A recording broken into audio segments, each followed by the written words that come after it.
Hello mga ka-ansya, ka-permi, ka-fresh. Lagi ito dumadaan sa work ko.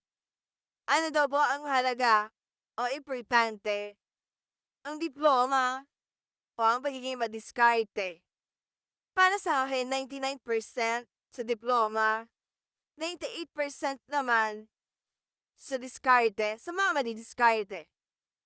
Kasi oo, pag meron kang diploma, maganda magiging trabaho mo, at lalo magiging maganda din ang tingin ng ibang tao sa'yo. At pag may pag meron kang diploma, makakapag-apply ka sa mga company, sa mga office, at ang bilis mo lang talaga mag-apply pag meron kang diploma. Kumbaga achievements ba? Pero sad to say, hindi naman lahat ay kaya makakuha ng diploma. Kasi may mga kababayan tayo na hirap magpaaral.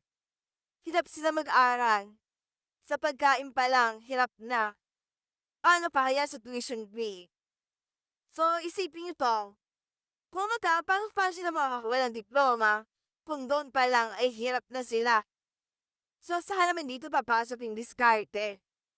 So, pa madiskarte ka at kahit wala kang diploma, mabubuhay ka, makakakuha ka ng pagkain, pwede kang pumasok sa mga mababang trabaho, at least nakakakain ka, mapapakain mo yung mga pamilya mo. At saka, meron din naman mga hindi nakapagtapos, pero umangat din sa buhay. Dahil sa ginawa nila ang pagiging madiskarte. Ako, hindi ako nakapagtapos ng high school. But, ginawa ko lahat. Ito ang diskarte, as you see. Kaya, nakakapagtrabaho ako nang wala din akong diploma. Dahil madiskarte ako. Iniisip ko lagi sa araw-araw. Sa kami kukuha ng pagkain, bumabayad sa bills. So dahil wala akong diploma, need ko magtrabaho. Need ko magpursige. Dahil nga madiskarte ako.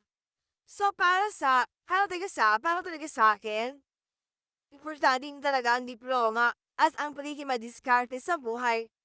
Pinyo-pinyo ka yun ang definition nila between diploma at diskarte, yung aking opinion. So kayo na bahala kung ano yung opinion nyo, para sa akin yun yung, ako yung tao na part na napunta sa diskarte. Yun lang.